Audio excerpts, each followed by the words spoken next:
tugas kita hari ini adalah tetap memperjuangkan demokrasi dan menentang dan melawan orang-orang serakah yang ingin memanfaatkan demokrasi sebagai ruang membangun keserakahan mereka. Terima kasih. 3 periode itu harus kita tentang bersama, karena apapun prinsip dalam demokrasi dan reformasi itu adalah membatasi masa jabatan presiden 2 periode.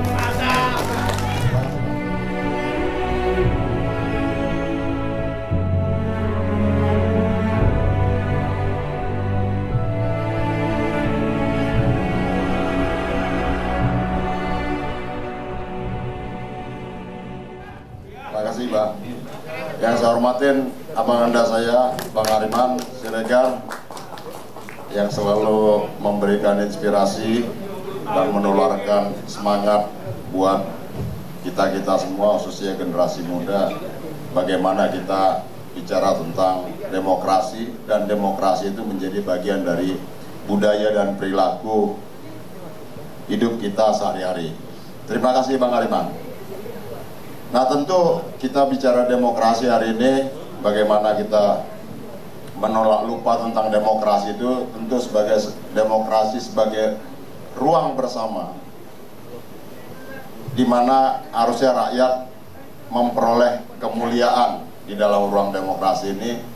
Tapi ternyata yang kita lihat dan yang kita rasakan, ya kita bilang tidak ada, ya tapi ada. Tetapi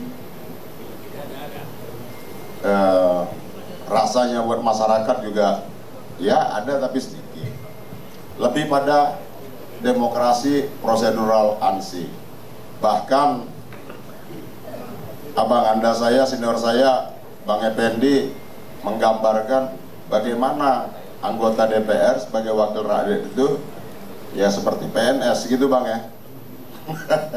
Itulah kondisi demokrasi kita hari ini. Kalau kita bilang bicara tentang rakyat memiliki wakilnya, tapi wakilnya pun terjebak dengan rutinitas, terjebak dengan hal-hal yang prosedural formal. Nah, tantangan terbesar kita dalam demokrasi inilah bagaimana para pembajak demokrasi ingin melenyapkan demokrasi itu. Para pembajak demokrasi menggunakan demokrasi untuk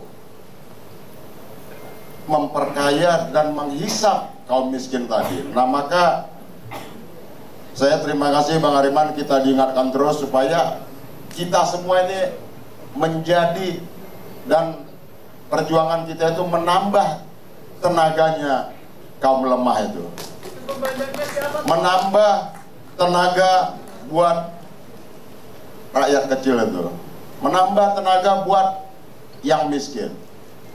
Nah, kehadiran demokrasi yang kita maknai hari ini adalah demokrasi dalam arti substansi itu. Kenapa tadi disampaikan teman-teman politik tanpa ideologi, yang saya yakin itu akan melahirkan politisi-politisi zombie.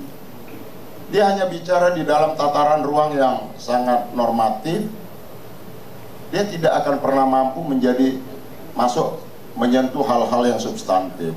Itu yang saya tentang dengan politik yang sangat politik tanpa ideologi itu. Dan kita tahu hari ini parlemen kita sebagian besar politisinya kosong ideologi. Maka disinilah kita sebagai penganut demokrasi, ide-ide tentang demokrasi itu diingatkan kembali oleh Bang Hariman, bagaimana kita melaksanakan ide-ide demokrasi, bagaimana kita menjalankan proses demokrasi ini untuk kemaslahatan bersama kita sebagai sebuah bangsa. Kalau tentang teori demokrasi apa segala macam, saya rasa sudah banyak bukunya. Tinggal sekarang bagaimana kita bersikap memaknai demokrasi ini bisa untuk rakyat tadi. Bukan demokrasi yang dijadikan ruang oleh kaum oligarki kapital tadi, menyedot sebanyak-banyaknya kekayaan alam Indonesia dan memiskinkan rakyat kita. Maka tugas kita hari ini adalah tetap memperjuangkan demokrasi dan menentang dan melawan orang-orang serakah yang ingin memanfaatkan demokrasi sebagai ruang membangun keserakahan mereka. Terima kasih. 3 periode tidak. 3 periode itu harus kita tentang bersama, karena apapun prinsip dalam demokrasi dan reformasi itu adalah membatasi masa jabatan presiden 2 periode. Terima kasih, Pak. Ini salah satu sahabat kita juga yang masih vokal ya. Jadi dia bukan stempel. Bang Rizal udah pulang lagi, mana Bang Rizal? Salah, dia bukan tukang stempel. Dia tukang lawan, tukang pukul. Pak Antoni silakan Pak. Tapi 4 menit Pak. Dengan kata-kata singkat jelas.